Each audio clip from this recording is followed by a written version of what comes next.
अस्सलाम वालेकुम। बांग्लादेश से उनके एक high ranking army officer general Kamrul Hasan Pakistan के दौरे पर आए हुए हैं और पाकिस्तान से chairman joint chief of staff committee से भी और आर्मी चीफ से भी दोनों से उनकी मुलाकात हुई है। ये पेशरफ्त मुस्बत है।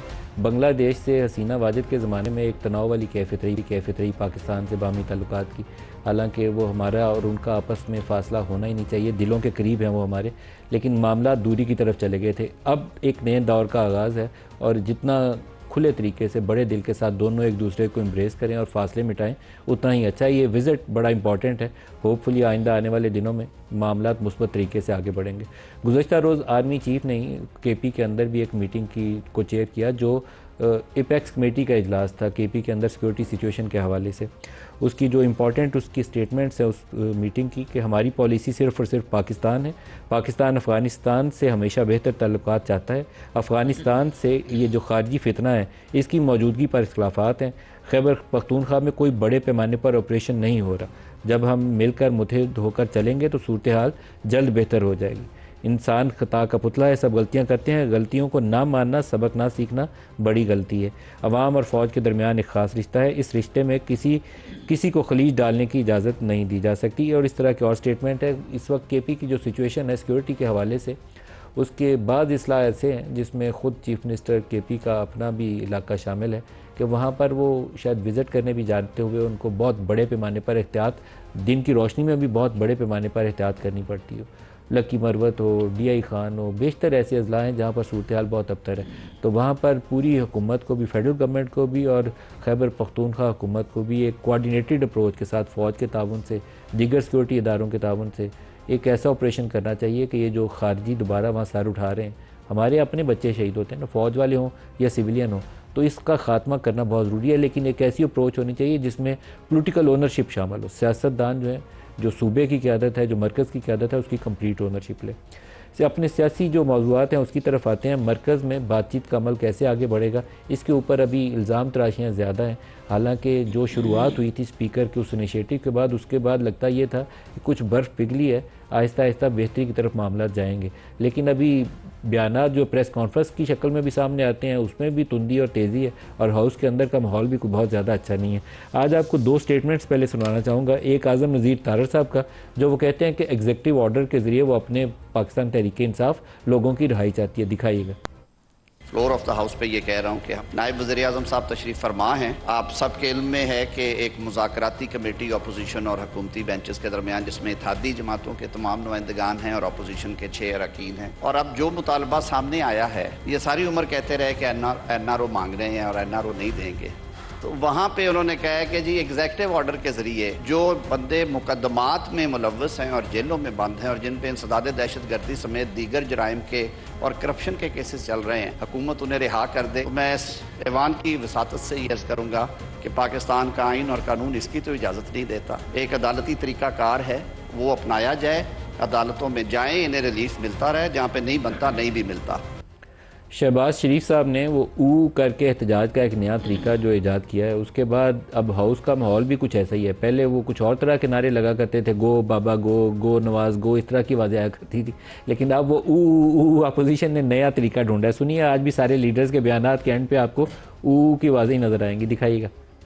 ये का नारे जो है ना, ये तो गीदड़ लगाते हैं, लेकिन अगर पार्टी कहे कि लगाना है तो गीदड़ बन जाएंगे।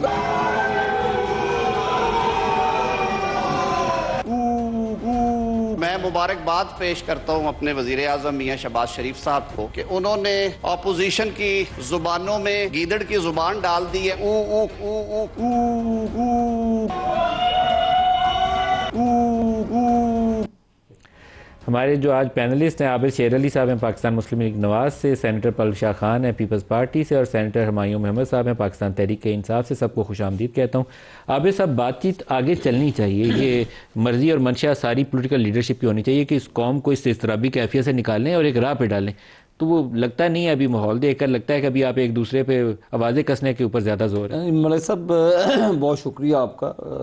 हुकूमत की तो 200% यही ख्वाहिश है कि पाकिस्तान सही ट्रैक पर चले, पाकिस्तान की इकॉनमी बेहतर हो, पॉलिटिकल जो हालात हैं वो बेहतर हों। देखें, अभी इंडिकेटर्स जो इकनॉमिक इंडिकेटर्स आ रहे हैं वो बेहतर आ रहे हैं।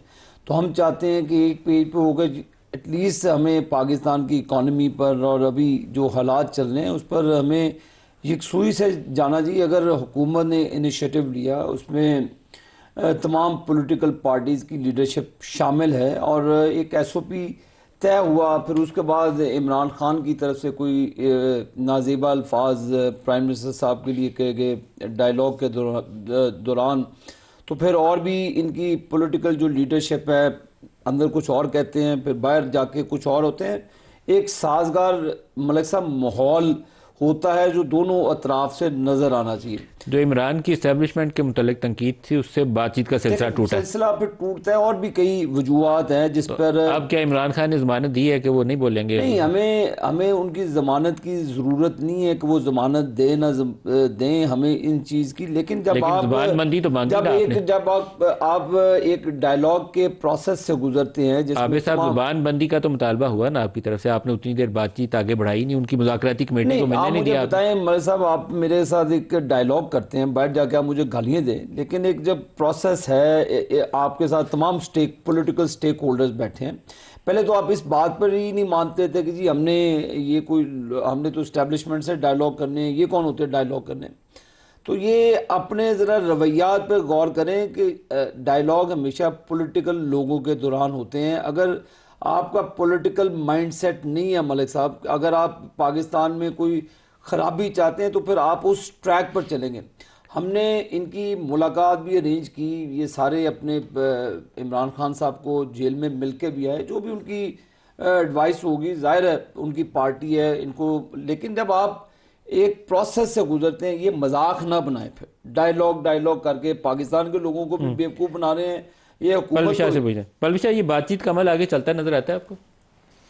देखिए, तो नज़र आता है कि बातचीत के लिए गो कि ये इस बात से मैं एग्री करती हूँ आबिद साहब की कि कोई CBMs दोनों तरफ से उसकी कमी नजर आती है। क्या CBMs होने चाहिए? पहले तो हुकूमत को करना चाहिए ना, कुछ एक दो बंदे रिहा कर दें, चलो PTI भी खुश हो जाएगी। बंदे तो वैसे केसेस में कोई बेजर टाइप केसेस में तो रिहा वो कर सकते हैं, लेकिन उससे आगे केसेस में तो बंदों को वो रिहा नहीं कर सकते।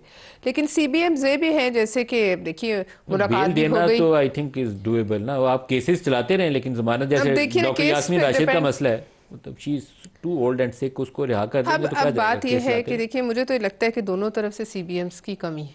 इस तरफ से भी गो के दोनों को किसी ने बिठा तो दिया है साथ, हम भी बैठे हुए, लेकिन जो अब स्टेटमेंट्स हैं तो इनकी तरफ से भी कोई चार्टर और डिमांड सामने नहीं है। PTI की तरफ से अभी तो है, वो दो उनके नुक्ते तो बड़े वाज़ेह हैं। 9 मई और 26 के ऊपर वो कहते हैं जुडिशल कमीशन और पॉलिटिकल प्रिजनर्स की रिहाई चाहते हैं। हाँ, लेकिन मैं समझती हूँ कि पस पर्दा मुतालबात और होते हैं। वो क्या है? नहीं, वो तो खैर आप सारे लोग कमेटी का हिस्सा है ना, सारी जमातें आपकी भी नुमाइंदगी है। मुझे इल्म नहीं कमेटी में क्या होता है, मेरे ख्याल में वो इन कैमरा इनकी बातें होती होंगी, मैं मेंबर भी नहीं हूँ, लेकिन नज़र ये आता है कि इनके दोनों के दरमियान जो है इत्मीनात और उसके अलावा CBMs की कमी इस तरह भी है। लैक ऑफ ट्रस्ट तो है, वो ट्रस्ट डेफिसिट जिसे कहते हैं, ट्रस्ट डेफिसिट मौजूद है। वो तो समझ आता है। दोनों साइड्स जो हैं खासी तलखी में मुब्तला रही हैं पिछले कई साल और काफी दूर है। आपको ये नहीं लगता कि दोनों के पास इसके अलावा ऑप्शन भी कोई? ये मुझे लगता है, मैंने आपको कहा कि दोनों को बिठाया गया है और दोनों को बिठाया गया पड़ा है। ये जुमला हमें आपका ही, दोनों को बिठाया गया, नजर ऐसे आता है, लेकिन हम भी थोड़ा बहुत वो समझ जाते हैं क्योंकि इतनी सियासी समझ बूझ होती है हर वर्कर में। लेकिन बहरहाल अब आप इस तरफ से भी मुझे समझ नहीं आती कि अब ख्वाजा आसिफ साहब एक सीनियर सियासतदान हैं, वो जब कोई बयान देते हैं तो वो इस तरह तो नहीं हो सकता। एक तरफ मुज़ाकरात में उनकी पार्टी बैठी है, उनके सीनियर लोग बैठे हैं, फिर चलें अता तारड़ साहब तो पहली दफ़ा है, उनको हम इसका थोड़ा बहुत लेवरेज दे सकते हैं, मगर जब इनके भी सीनियर सियासतदान उनको मजाक कहते हैं और फिर बैठे क्यों हैं? फिर वो सारा प्रोसेस जो है उस पर सवालिया निशान है। जो अभी लॉ मिनिस्टर साहब का स्टेटमेंट है कि एग्जेक्टिव ऑर्डर के जरिए पाकिस्तान तहरीक इंसाफ अपने लोगों की रिहाई चाहती है, इसके ऊपर थोड़ा रोशनी डालें, क्योंकि दिस इज़ समथिंग न्यू। पहले तो हम सोचते थे कि अदालती अमल से आप चाहते हैं रिहाई हो, जिसमें यह मुमकिन तौर पर हो सकता है कि हुकूमत ज़मानत की मुखालफत ना करे, लेकिन executive order is entirely something different. बिस्मिल्लाहिर्रहमानिर्रहीम, इय्याका नाबुदु व इय्याका नस्तईन। नदीम साहब, मैं आपको बड़े हैवी हार्ट के साथ मैं कहता हूँ कि तारड़ साहब with due respect floor of the house पे झूठ बोल रहे हैं। कौन से तारड़ साहब? ये नज़ीर तारड़, आज़म नज़ीर तारड़ साहब, दो तारड़ साहब हैं, फर्क कर दें जिनका आपने रेफरेंस नहीं तो अभी इंफॉर्मेशन मिनिस्टर साहब कहीं हमारा गुस्सा खा देंगे। मैं वजह बताता हूँ। कल जो पूरी नेशनल असेंबली और सेनेट की जो पार्लिमानी पार्टी है उनकी जॉइंट सिटिंग हुई थी। उसमें कैटेगोरिकली ये कहा गया है कि इमरान खान ने एग्जेक्टिव ऑर्डर को रिजेक्ट किया है। उन्होंने कहा हमें कोई एग्जेक्टिव ऑर्डर नहीं चाहिए। हाँ, अगर एग्जेक्टिव ऑर्डर होता तो हमारा जो सेकंड डिमांड है उसकी भी ज़रूरत ही नहीं रहती है, फिर उसकी ज़रूरत ही नहीं रहती है। हमारे डिमांड क्या है? सिंपल सी बात है। नंबर 1, हमारा डिमांड है कि वो सारे लोग जिनके ऊपर गलत पॉलिटिकल केसेस है उनको रिहाई दो, उनके ऊपर से केसेस ख़त्म ना करो। जैसे आपने कहा, मैं उसको थोड़ी सी तशरीह करके बता देता हूं। जो CRPC 497 है उसका सब क्लॉज 1 है, ये पाकिस्तान का लॉ है, कानून है। उसमें ख़ास तौर पे औरतें और बच्चे किसी किस्म के भी केस में हो, इसमें उनको रिहाई बेल मिल सकती है। बेल की मैं बात कर रहा हूं, रिहाई इन टर्म्स ऑफ बेल।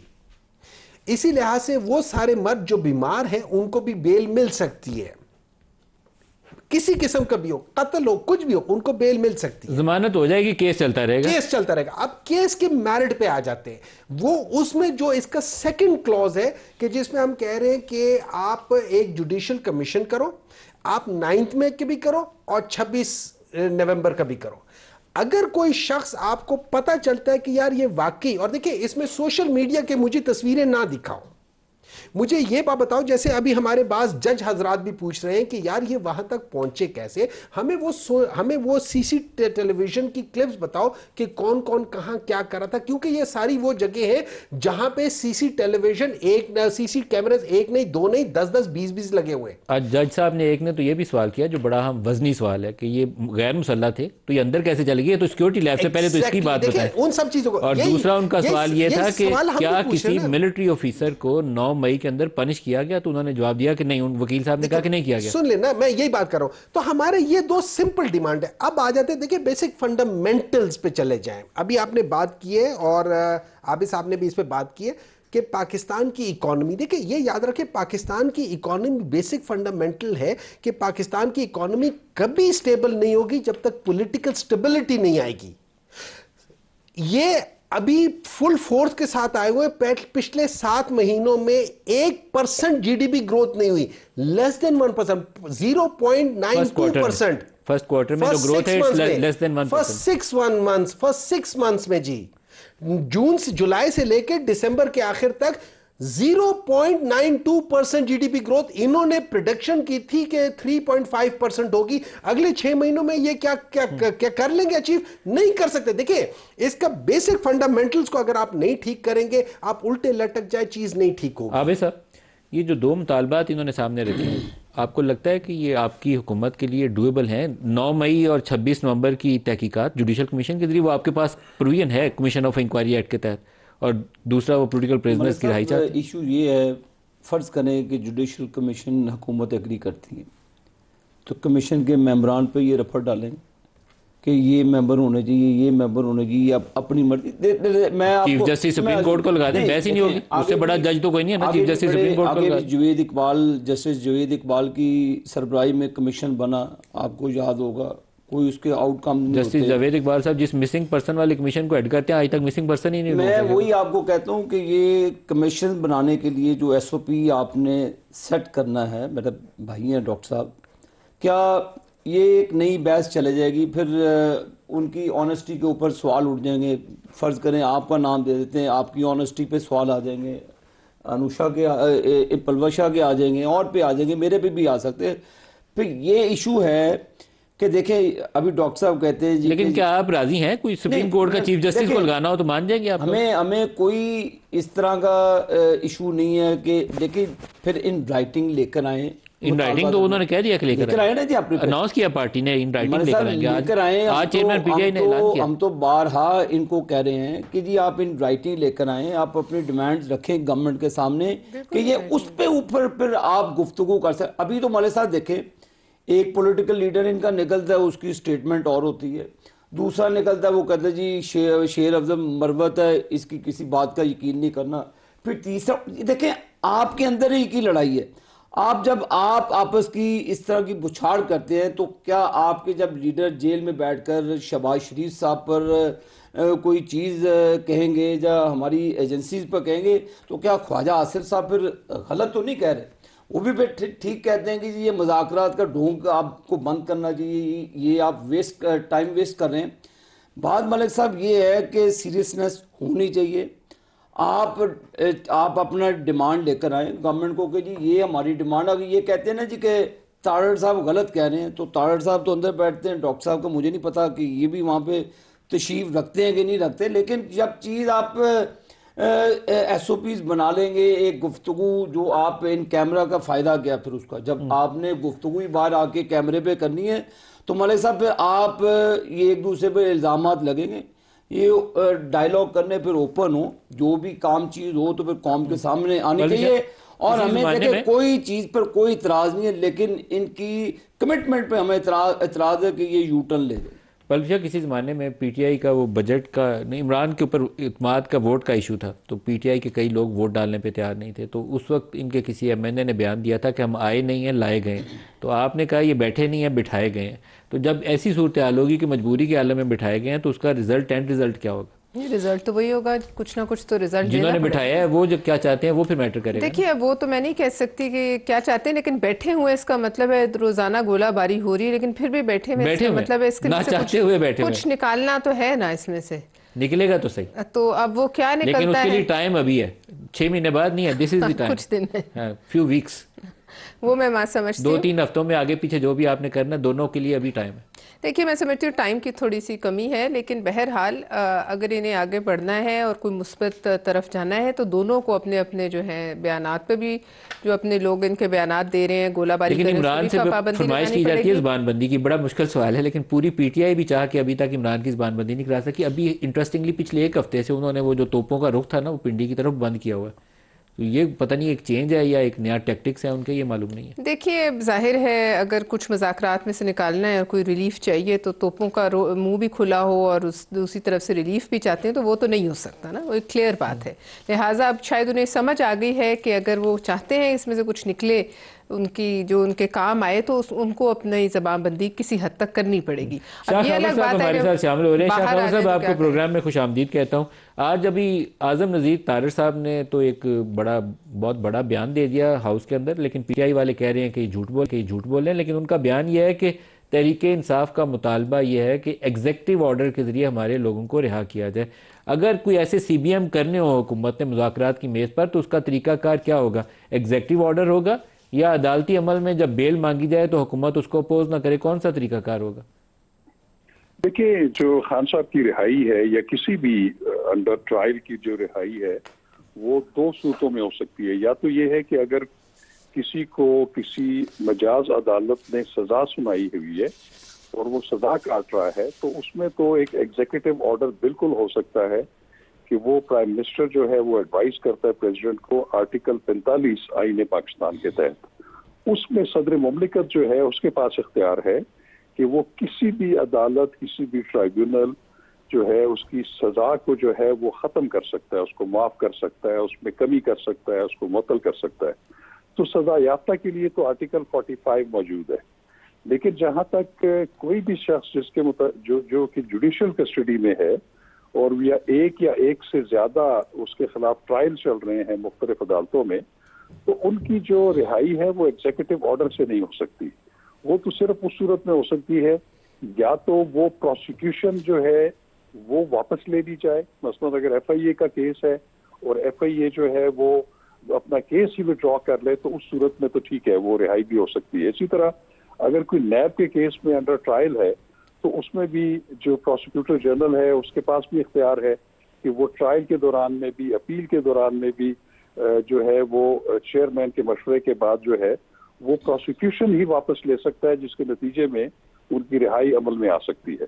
लेकिन कुछ जो ताज़ीरात पाकिस्तान के कुछ केसेस ऐसे हैं कि जिनमें भी एक एग्जीक्यूटिव ऑर्डर से नहीं हो सकता, उसमें भी पहले शायद अभी शिक ज़ाब्ता फौजदारी में मौजूद है या नहीं है, लेकिन पहले ये था कि जो डिस्ट्रिक्ट मैजिस्ट्रेट होता था वो किसी भी केस में कंपाउंड कर सकता था किसी भी केस को, वो भी एक प्रोसिक्यूशन वापस ले सकता था। शाह खावर साहब, लेकिन ये तो हो बुनियाद सकता है कि अगर हाई कोर्ट्स के अंदर दरखास्त डाली जाए बेल वगैरह की किसी मामले के अंदर, तो हुकूमत उसको अगर अपोज नहीं करती तो वो बजाते खुद एक रास्ता खुल जाता है जमानत का। ये वाला तरीका भी अपनाया जा सकता है। ये तरीका तो बिल्कुल हो सकता है। आपने देखा होगा कि मियां नवाज शरीफ साहब जब तशरीफ लाए थे, उनके खिलाफ मुकदमात थे, नैब के मुकदमात थे, उन्होंने बेल पिटिशंस फाइल की, उसमें फिर नैब ने आके जो है कंसेंट दे दी, उन्होंने कंटेस्ट नहीं किया, उन्होंने उसकी जमानत जो थी उनकी हिमायत की। इसी तरह जितने में भी खान साहब किसी केसेस में जो कस्टडी में है, जुडिशल कस्टडी में है, वो मुतलका अदालतें जो हैं उधर जाके वो अगर बेल अप्लाई करते हैं तो प्रोसिक्यूशन अगर बेल को अपोज नहीं करती और कंसेंट दे देती है कि इनकी बेल होने पे या जमानत होने में कोई एतराज नहीं है, तो वो यकीनन उनको भी जमानत दी जा सकती तो है। फिर जो नवाज शरीफ की रिहाई के लिए जो तरीकाकार अपनाया गया, वही तरीकाकार इमरान की रिहाई के ऊपर भी लागू किया जा सकता है। बिल्कुल लागू किया जा सकता है, यही एक तरीका है। लेकिन कोई अंडर ट्रायल जो है, वो केस झूठा हो सच्चा हो, उसमें उसको प्रोसेस वही करना है, उसी कोर्ट को अप्लाई करना है बेल के लिए, जमानत के लिए। सर एक और चीज बता दें, आज जो सुप्रीम कोर्ट के सामने फौजी अदालतों वाला केस है, उसके अंदर कुछ जजेस के बड़े अहम सवालात हैं। वो पूछते हैं कि मौजूदा केस में किसी पर फौज को काम से रोकने पर उकसाने का इल्ज़ाम है। आर्मी एक्ट के तहत तो तब जुर्म तब बनेगा जब कोई अहलकार शिकायत करे या मुलव्वस हो। फौज का डिसिप्लिन जो भी खराब करे वो फौजी अदालत में जाएगा, ये ख्वाजा हारिस साहब ने कहा। आर्मी एक्ट का दायरा जितना भी आप वसी कर रहे हैं, इसमें तो कोई भी आ सकता है। आखिर कोई मास्टरमाइंड भी तो होगा, साजिश किसने की? क्या 9 मई के वाकयात में किसी फौजी अफसर के मुलव्वस होने पर ट्रायल हुआ? ये वाले सवालात हैं जो सुप्रीम कोर्ट उठा रही है। तो आपको लगता है कि जजेस का अगर माइंड आप देख रहे हो तो जजेस सवाल अच्छे उठा रहे हैं? नदीम मलिक साहब, मैं आपको बताऊं कि कुछ सवालात सुन के मुझे खासी हैरत भी होती है जो कुछ जज हजरात की तरफ से आती है। मसलन मैंने एक जज साहिबा का एक जो है वो कमेंट या सवाल जो है वो उन्होंने ये किया कि मुझे ये पता चला है या मेरे इल्म में ये बात है कि जो कोर्ट मार्शल प्रोसीडिंग्स होती है उसमें ट्रायल किसी और के सामने होता है, केस कोई और सुनता है, लेकिन कमांडिंग ऑफिसर जो है वो उस पर फैसला लिखता है जिसने केस ही नहीं सुना हुआ। हालांकि उसमें जो जहां तक मुझे पाकिस्तान आर्मी एक्ट का पता है उसमें ये है कि जो कोर्ट मार्शल होता है वो उसमें 4 या 5 लोग होते हैं। एक उसमें प्रेसिडेंट होता है जो कि इस सूरत में शायद लेफ्टिनेंट कर्नल है, उसके साथ एक जैक ब्रांच का कोई ऑफिसर, वो कर्नल या मेजर, वो भी बैठा होता है, वो उसकी मुआवनत करता है कानूनी चीजों के ऊपर। इसी तरह इसके 2 या 3 और मेंबर्स भी होते हैं कोर्ट मार्शल के। लेकिन ये सवाल के वो कमांडिंग ऑफिसर जो है वो जो कि कोर्ट में बैठा नहीं हुआ है वो फैसला करता है, ये बिल्कुल एक इररेलेवेंट सवाल है। ऐसा है नहीं है, क्योंकि फैसला बहरहाल जो प्रिजाइड कर रहा होता है, जो प्रेसिडेंट होता है कोर्ट मार्शल का, वो किसी सर लेकिन ये 2 सवाल तो वजनी है जी। क्या 9 मई के वाकयात में किसी फौजी अफसर के मुलव्वस होने पर ट्रायल हुआ? 9 मई को कैसे लोग बगैर हथियारों के कोर कमांडर हाउस में पहुंच गए?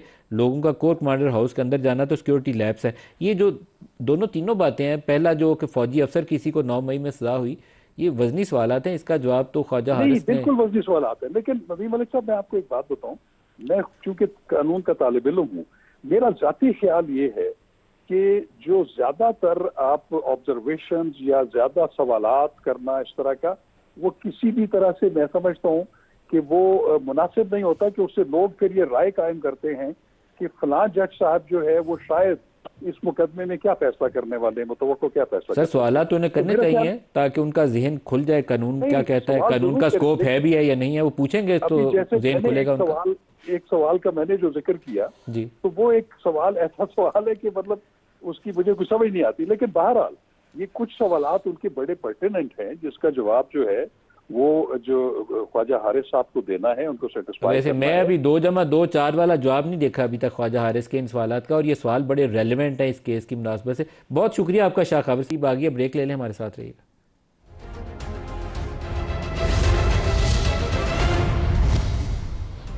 प्रोग्राम में दोबारा खुशामदीद कहते हैं। डॉक्टर हुमायूं साहब, जो अभी शाह खावर साहब ने वजाहत की, मेरे ख्याल में नवाज शरीफ केस का उन्होंने बड़ा अच्छा हवाला दिया। नवाज शरीफ साहब जब वापस आए हैं तो उस वक्त भी ना नैब को ज़रूरत पेश आई कि वो कहता हम ज़मानत की मुखालफत करते हैं, ना किसी और ने ज़मानत की मुखालफत की, तो ज़मानत होगी।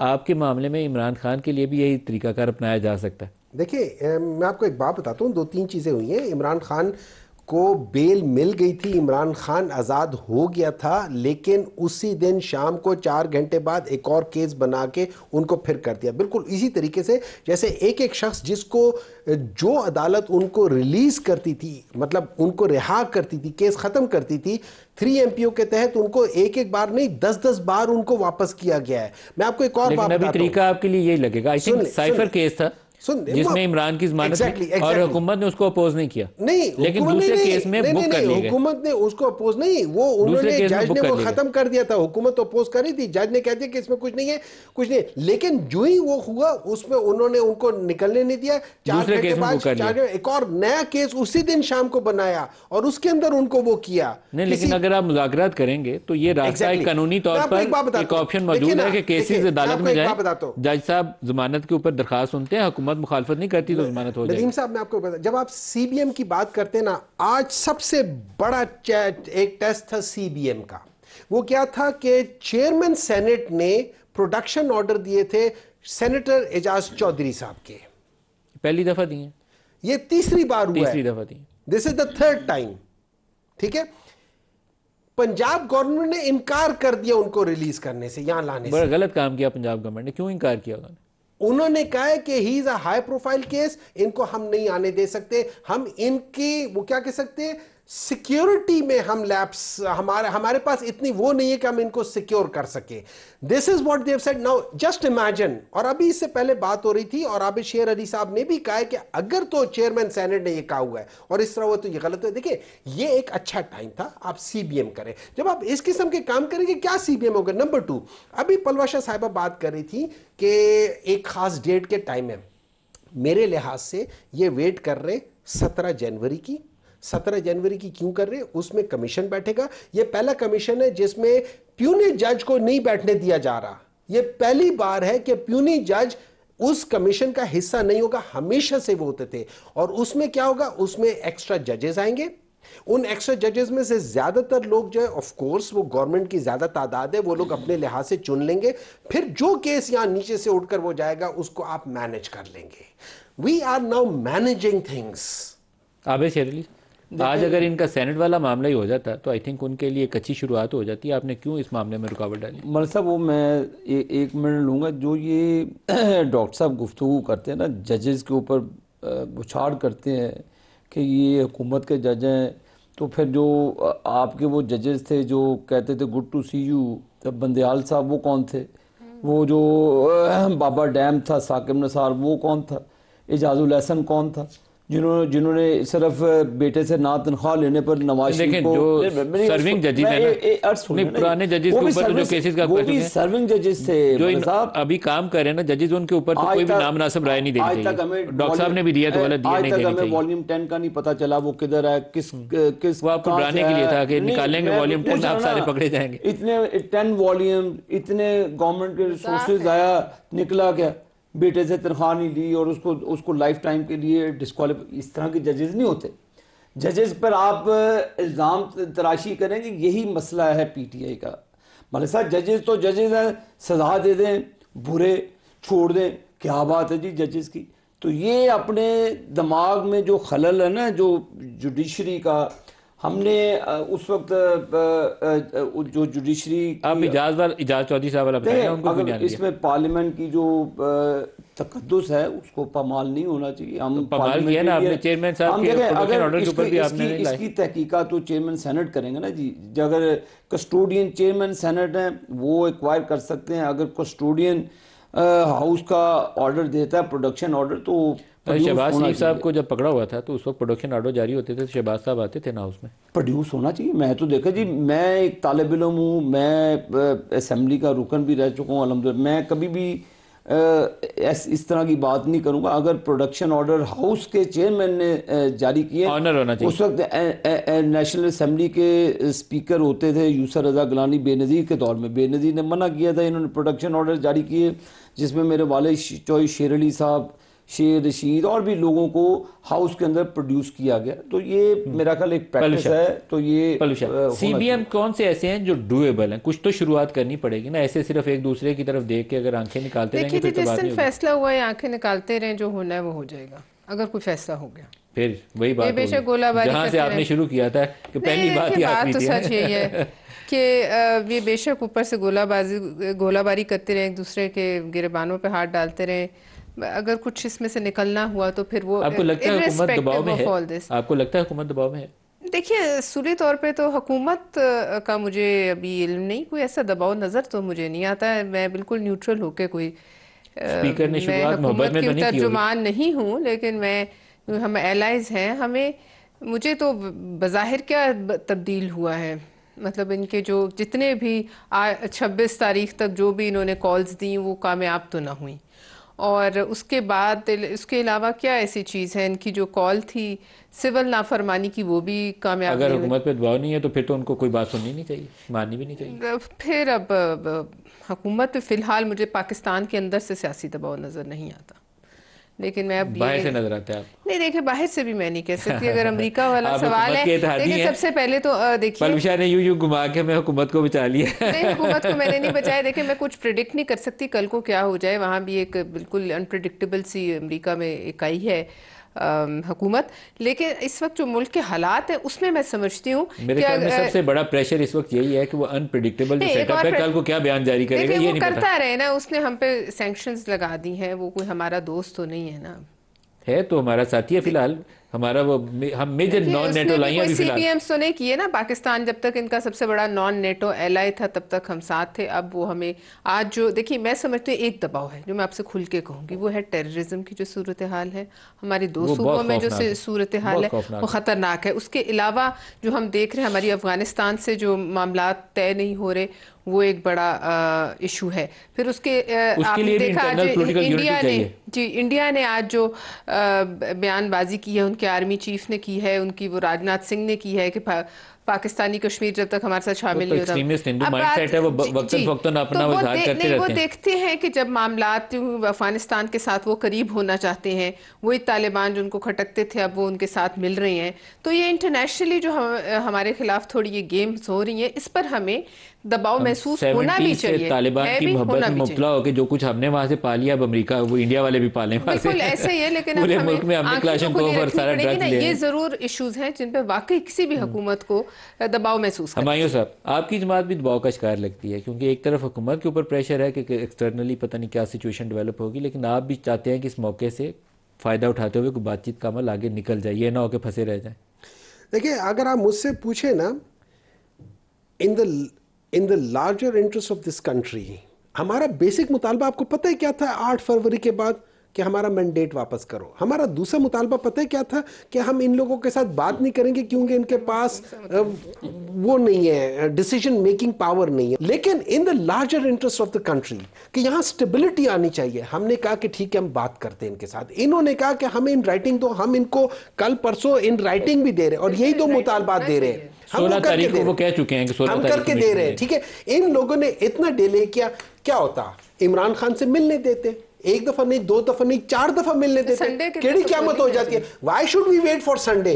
पूरा हफ्ता वो करने। अब आपने एक बात की थी कि सीबीएम्स क्या है, आप मुझसे पूछे, मेरी एडवाइस है सबसे पहले, और ये विद इन लॉ में बात कर रहा हूं, सबसे पहले जितनी औरतें हैं, जितने बीमार लोग हैं, उनको आप बेल पे रहा कर दो। CRPC 497 सब क्लॉज 1, प्रॉब्लम कोई नहीं है। नंबर 2, कल हमारा सेनेट का इजलास है, आज वो करे। अभी आबे शेर अली साहब कोई छोटे आदमी नहीं है, अपनी पार्टी के बहुत बड़ा नाम है, आज जाके बात करें, कल सुबह उनके उस प्रोडक्शन ऑर्डर्स पे उनके वो तामील होनी चाहिए और सेनेटर रिजाज चौधरी साहब को करें। ये वो सीपीएम है जिससे आपको पता चलेगा पाकिस्तान के अंदर। देखिए इसमें पीटीआई नहीं है, इसमें पीटीआई नहीं है। बीमार लोगों के लिए अभी आपने वो जो 497 का हवाला दिया, क्या जब आप 16 तारीख को मीटिंग में जाएंगे हुकूमती मुज़ाकराती कमेटी के साथ, तो इस वाली तजवीज़ को, इस शिक को आप लिख कर लेकर जाएंगे, तहरीरी तौर पर देंगे? देखिए उसमें 2 चीजें हैं। हमारा तो ये है, मैं आपको बता रहा हूं, ब्रॉड मुतालबात है ना, उसके नीचे आपको एक्सप्लेन करना पड़ेगा। हमारा मुतालबा है कि वो सारे के सारे पॉलिटिकल प्रिजनर्स हैं, हम सब की बात कर रहे हैं, लेकिन सीबीएम के लिए मैं बात कर रहा हूं कि उससे पहले उस इवेंट से पहले CPM in the larger interest of the country, forget about PTI, forget about PMLN, forget about People's Party, in the larger interest of the country, ये आज हो जाना चाहिए। कल सुबह जब सूरज तुलू हो ये दो काम हुए हो। ये तो आप देखो नहीं, अगर ये नहीं हो सकता खुशगुमानी मत रखें आप, ठीक है फिर नहीं तो ना जब आपने अगर आपने अपने मतलब के लिए चीजें करनी है तो फिर ना ही समझिए, लेकिन इस मुल्क के लिए करना है तो ये इधर से स्टार्ट ले सकते हैं आप। कौन सा ऐसा कॉन्फिडेंस बिल्डिंग मैयर है जी जो आप कर सकते हैं इसको माहौल को जरा बेहतर बनाने के लिए? माहौल तो बेहतर तभी होगा ना अगर आप अपनी जबान मीठी करें, अगर आप अपनी गुफ्तगू देखें। चोर डाकू कहना बंद कर दिया, अब वो कह रहे हैं, पहले चोर डाकू कहते थे। नहीं, ये वाली बात नहीं है। ये देखें मेरी एक सेकंड लूंगा आपका। इनमें जो गुफ्तगू फरमाते हैं डॉक्टर साहब फरमा लें या बाहर इनकी और पॉलिटिकल जो लीडरशिप है उनकी गुफ्तगू में बहुत तजाद है। कोई वो बुशा बीबी पर इल्ज़ाम लगाते हैं, कोई पहले खुद तो एक पेज पे आ जाए ना, तो अगर एक पेज पे आ जाए आप अपना तर्जमान मुकर्रर ये तो उनकी इंटरनल डिवीजन है, इसका आपसे ताल्लुक नहीं है। लेकिन आप ये बताएं कि आप इनके लिए कोई सीबीएम करने पे तैयार हैं या नहीं है? ये गुफ्तगू टेबल पे बैठकर जो इनकी पार्लियामान के अंदर स्पीकर साहब की लीडरशिप में एक कमेटी बनी है, ये अपने मुतालबात वहाँ पर पेश करें मलिक साहब, जो डूएबल होंगे, जो कानूनी तौर पर हो सकते होंगे उनको ज़रूर मनोवन किया जाएगा। जो कानूनी तौर पर नहीं वो हल हो सकते उसका तरीकाकार भी एक तय हो सकता है। लेकिन अब आप कहें जी मैंने कत्ल कर दिया, आप मुझे मेरी जान छुड़वा दें, मलिक साहब वो तो मैं नहीं कर सकता। वो तो आइन और जो कानून है पाकिस्तान का वही करेगा। आप डाका मारें, बैंक लूटें, आप मुझे कहें जी छोड़ दें, ये मेरे दायरे इख्तियार में नहीं है। आप इमरान खान की ज़मानत हो सकती है? देखिए जल्दी से एंड हो गया। देखिए 190 मिलियन पाउंड वाले केस का जो 70 अरब का उसका जो जवाब अदालत ने मांगा है, अदालत में वो पेश करना पड़ेगा। उसका ना फैसला आबिद शेर अली ने करना है, ना डॉक्टर साहब ने, ना पलवशाह ने, ना नदीम मलिक साहब ने। आबिद शेर अली साहब, सेनेटर पलवशाह खान और सेनेटर हुमायूं अहमद साहब, बहुत शुक्रिया आपका। आज के लिए इतना इजाज़त दीजिए। अल्लाह हाफ़िज़।